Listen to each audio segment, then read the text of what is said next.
Pelo segundo dia seguido, a Rússia é alvo de um ataque com um drone e aparentemente um drone ucraniano. O que será que está rolando, hein? A União Europeia aprova uma lei bastante polêmica e que, aliás, afeta muito o Brasil e o Mercosul como um todo, que impede, na verdade não impede, mas aplica multas pesadíssimas que na prática impedem a importação de produtos que venham de atentado contra minorias, povos indígenas, por exemplo, e também áreas que colaboraram com o desmatamento.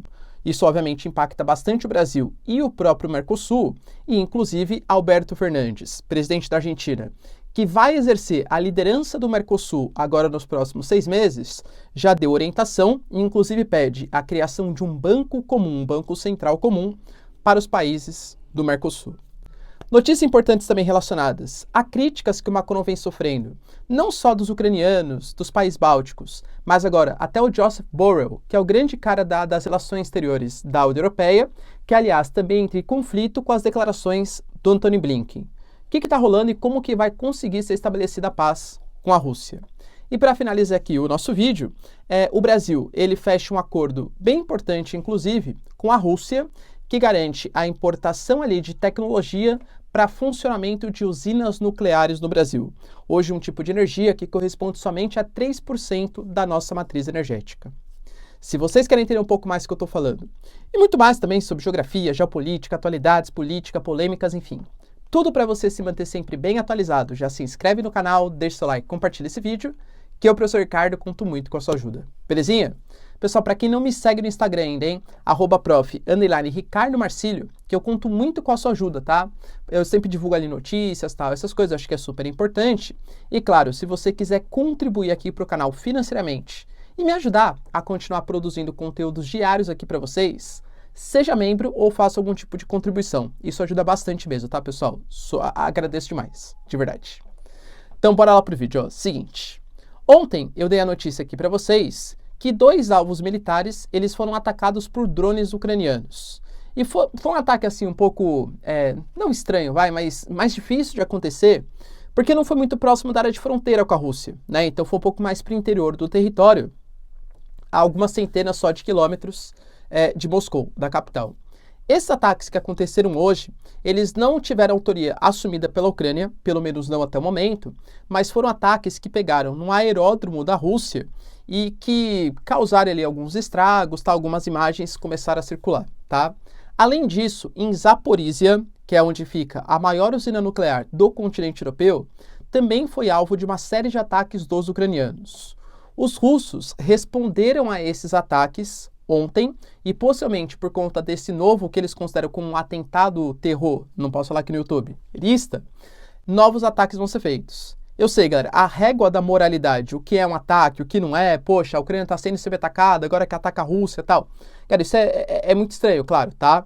Mas lembrando que isso pode ser considerado até, pode ter acontecido, não sabemos, como um ataque de bandeira falsa da Rússia, que pode ter atacado com um drone o seu próprio território para justificar um ataque maior ao território ucraniano. O que foi, galera, de fato, a gente não sabe, tá?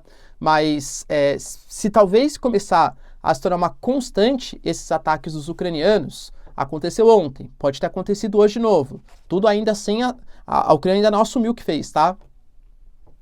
Pode exigir por parte dos russos uma resposta um pouco mais efetiva. É a escalada de tensões, com toda certeza. A União Europeia já vinha planejando há algum tempo, e agora ratificou, né, um projeto que impede, na verdade não impede, mas coloca uma multa abusiva, na prática inviabilizando a importação de uma série de produtos, trigo, pecuária, soja, cana, etc., que venham de áreas que, segundo a União Europeia, considera uma área que é de desmatamento ou que atenta contra as terras de povos originários. Pegando o caso aqui do Brasil, a gente pode falar de populações ribeirinhas, podemos falar, por exemplo, de comunidades indígenas, povos quilombolas e coisa que vale, tá? Qual que é a justificativa da União Europeia? A gente está no mundo hoje muito ESG, né? Então, a defesa da questão, esqueci aqui o nome, tá? Mas a defesa do meio ambiente, a defesa das questões psicológicas, do trabalho psicológico, respeito aos povos originários. E é claro que existe uma baita hipocrisia nisso, né? Cara, me desculpa, mas eu não acredito muito que o Macron, ele ter uma consciência, nossa, eu preciso muito defender aquele índio, aquele quilombola, porque eu respeito muito ele. Poxa, enquanto a gente tem grande parte dos países da União Europeia financiando as suas indústrias em países do Sudeste Asiático que super exploram a sua mão de obra. Então é claro que, incentivar o desmatamento no Brasil eu não posso, mas agora desmatar ali, eu posso. Não, incentivar a mão de obra escrava, por exemplo, para plantação de cana no Brasil eu não posso, mas no Sudeste Asiático para fazer o tênis da Adidas aí pode, entende? É óbvio que é uma baita hipocrisia, né? Mas isso não passa pano, claro, para os desmandos, né, que acontecem nos países. É fato, pessoal. A gente desrespeita, sim, povos indígenas e, segundo dados do INPE, o nosso desmatamento ele vem aumentando. Só que isso não vale só para o Brasil. Isso vale para todos os países. E isso compromete principalmente a exportação de países mais pobres, que dentro da DIT, da Divisão Internacional do Trabalho, são países que exportam commodities. Cara, grande parte dos países. O Itamaraty, por exemplo, né, recentemente já tinha feito a crítica a essa legislação, coloca uma multa, pessoal, pesadíssima em empresas que importarem produtos e venderem no mercado europeu que venham dessas áreas, né, que desrespeita povos aí, minoritários e também essas áreas ambientais. Qual que é a grande questão?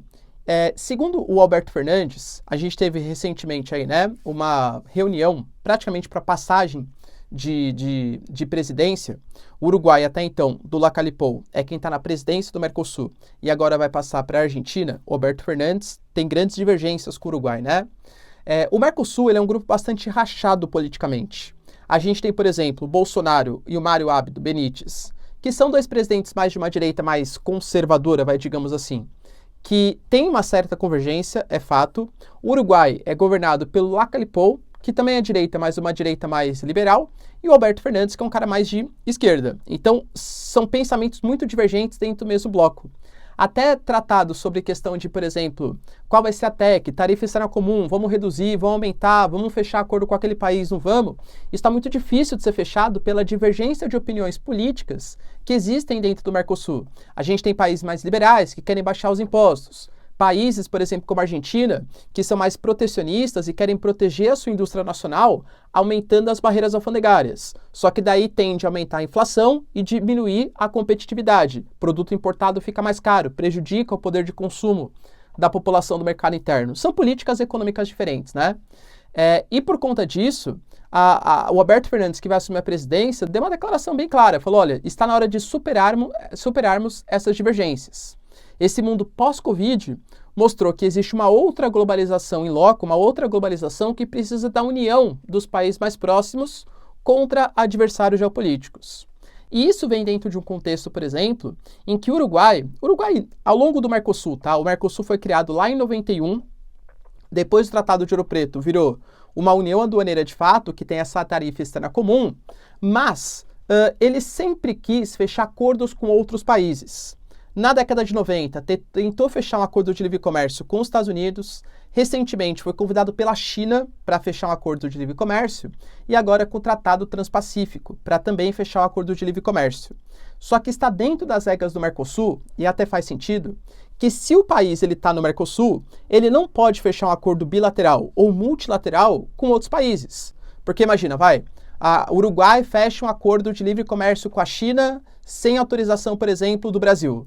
Pô, galera, fechou com a China, o produto chinês entra no mercado uruguaio e vai para o mercado brasileiro. Então a gente vai ter produtos circulando livremente sem impostos da China, sendo que o Brasil não aceitou esse tipo de acordo. Então, para ter um acordo, todos os países têm que aceitar. O Uruguai apresentou uma proposta de fechar um acordo de livre comércio com o Tratado Transpacífico e isso está sendo discutido. Não sabemos ainda que fim vai levar e eu desconfio que não vai ser aceito, tá? Mas o Alberto Fernandes, ele usou isso como justificativa para pedir uma união mais forte do Mercosul. Inclusive pedindo a criação de um banco central comum para os países do Mercosul, tá? Quando a gente fala de um banco central, ele define, galera, coisas super importantes, como emissão de papel moeda, taxa de juros. Então, a grande parte das políticas econômicas são definidas por esse banco central. Professor, isso vai acontecer? É fato que com a entrada do Lula, que tem uma convergência geopolítica maior com o Alberto Fernandes, esse papo ele fica um pouco mais forte, fica mais possível de acontecer. Eu particularmente não acho que é uma boa medida você unificar o banco central de países que não têm uma economia saudável e que não têm a mesma realidade que a economia brasileira, claro, tá? Mas possivelmente vai, se caso seja pautado isso de fato, vai enfrentar uma grande resistência do Congresso, tal, e acho que nem vai rolar, tá? Acho que não vai acontecer. Mas é um papo que está rolando, uma tentativa de aproximação do Mercosul nesse mundo pós-Covid e com uma tentativa de orientação contra esses protecionismos, principalmente da União Europeia. A gente teve notícias também super importantes relacionadas a críticas que foram feitas ao Macron. O Macron, falei para vocês no vídeo de ontem, ele tinha pedido que a possibilidade de um acordo entre Ucrânia e Rússia tinha que vir com garantias à Rússia. Ou seja, que a Rússia não vai mais sofrer sanções, que a Rússia não vai ficar tendo toda a sua fronteira militarizada com tropas da OTAN e tal. Isso aparentemente até pegou, menos mal com os Estados Unidos. Aliás, o Macron, ele deu essa declaração enquanto estava numa visita oficial a Washington, conversando com o Biden. Só que acho que foi o único, porque os membros da União Europeia, os outros, criticaram bastante. Ucrânia, Letônia, Lituânia, Estônia e agora até mesmo o Borrell, tá? A Ucrânia não faz parte da União Europeia ainda, né? Nem da OTAN, mas dos membros europeus. O Borrell, que é o cara das relações exteriores, disse que não tem nada disso de garantias à Rússia. Na verdade, tem que ter garantias à Ucrânia, uma possibilidade de paz. Garantias que os crimes de guerra cometidos eles vão ser punidos e que a Rússia vai ter sim que ajudar na reconstrução do território ucraniano, com centenas de bilhões de dólares. Eu particularmente duvido, tá, que isso vá acontecer. Mas foi o que o Borrell colocou como justificativa. O Antony Blinken, por exemplo, dos Estados Unidos, também disse que a possibilidade de paz ela tem que vir com um acordo com a Rússia e não através de uma via militar. Porque via militar, convenhamos, acho que não vai acontecer não, tá? E para finalizar, a gente tem uma notícia super importante também de um acordo que foi fechado entre Brasil e Rússia. O que aconteceu? O Brasil ele tem 3 usinas nucleares, Angra 1, Angra 2 e Angra 3, só que Angra 3, quando eu era aluno, ficando velhinho já, né? Eu lembro que minha professora falava, olha, na década de 80 começou a construir Angra 3, um dia vai ser finalizado. Pois é, estamos aqui, né? Eu já com meus mais de 30 anos e Angra 3 ainda não foi finalizada. Aparentemente vai ficar para 2026. E o Brasil precisa de combustível para utilizar. Quando o Bolsonaro fez a visita à Rússia, foi quase uma semana, né, antes de começar o conflito, aquela visita não foi feita do nada. Ela já tinha um tempo marcado ali, né? E esse tempo que foi, essa reunião que tinha sido marcada, foi principalmente para 2 coisas. Primeiro, o Bolsonaro, ele se considerava parte daquela aliança conservadora que existe no mundo, com Polônia, do Duda, a Hungria, do Viktor Orbán, o Putin mesmo, galera, que recentemente aprovou uma legislação que oprime ainda mais, né, na Rússia, as minorias, povos LGBTQ e a mais, tal. Então faz parte dessa aliança que dita mais conservadora aí do mundo, né? E dentro dessa pauta, além disso, dessa união dos povos conservadores, dos países conservadores, também teve alianças econômicas, principalmente na pauta de fertilizantes e também na pauta das questões nucleares. O Brasil está tentando desenvolver um pouco mais a sua matriz energética nuclear. O Brasil tem muito urânio, o Brasil tem bastante capacidade de enriquecimento de urânio e a gente tem bastante área litorânea, que poderia ser aproveitada, essa água, para resfriamento ali dos seus reatores. Então, potencial para energia nuclear, o Brasil tem. Há uma resistência muito grande pela possibilidade de acidentes e também pelo lixo nuclear, que ainda é muito caro, né, para ser desfeito e tal. Mas é fato que a produtividade ela é excelente da energia nuclear. Então, aparentemente, o Brasil vai finalizar Angra 3 com a ajuda de material e de tecnologia dos russos, o que mostra uma aproximação ainda maior do Brasil com a Rússia. E você, galera, o que você pensa? É fato que a energia é um gargalo econômico do Brasil. Caso o Brasil crescesse 4 ou 5% ao ano, a gente não conseguiria ter esse crescimento porque falta energia. E aí, será que é uma boa apostar em energia nuclear? Qual o seu tipo de energia preferida? Deixa aí nos comentários, quero saber sua opinião. No mais, galera, se vocês curtiram o vídeo, tamo junto, beijos, abraços e tchau, tchau.